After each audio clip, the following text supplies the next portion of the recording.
East Anglia is home to some of the most serene landscape in the UK. May it be the lush green parks and gardens in Sheringham, the towering cliffs in Hunstanton, or even the most breathtaking beach in Cromer, East Anglia seems to have it all.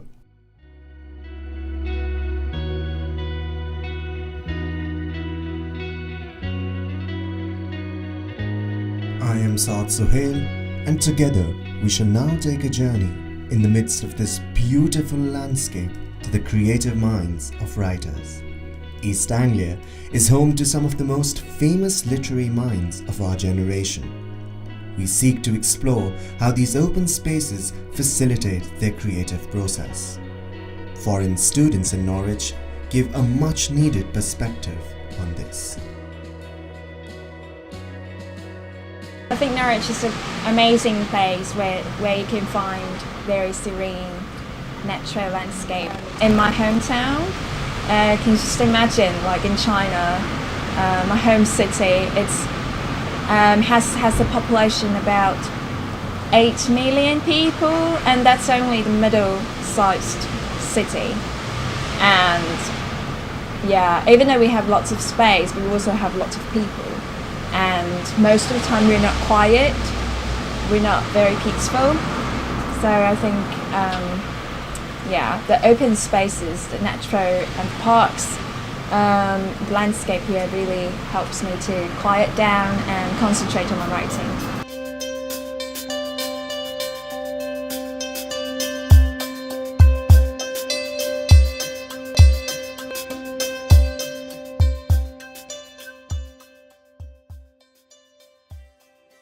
Many times the ideas hit you out of nowhere, but I think just staying indoor can get really stagnant sometimes, and you do need to get outside, get some fresh air and get some perspective, and in that case landscape does matter. In university I go near the lake pretty often.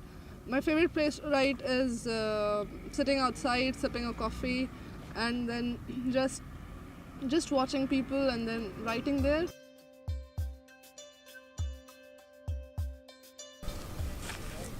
Our expedition now leads us to Blackwater. Don't worry, we're not going to hang out with a bunch of mercenaries. Instead, we're off to the most serene wooded fen in Blackwater. Mark Cocker spent 30 years restoring this, with publications like Birds and People, Claxton, Crow Country. He got not only international acclaim for these publications, but won prestigious literary awards. There's no one better suited than Mark Cocker to give an insight on the landscape of East Anglia. All my writing is essentially a response to the living environment. For me, it's very important to write actually in the landscape itself. So a very important part of my work is taking notes as it happens while I'm out in the countryside. So I have, as it were, a body of raw material in my notebooks, and I focus very carefully on precise observation, and that's a key component of all my work. I like to look at the natural history while I'm encountering it, and to take notes of both the thing itself and of my responses to it. We are confronted with charismatic species, huge whales in the ocean and tigers and spectacular birds of paradise, etc., etc. in these films. But I'm interested in what is right in front of us, what is here now, and trying to engage people with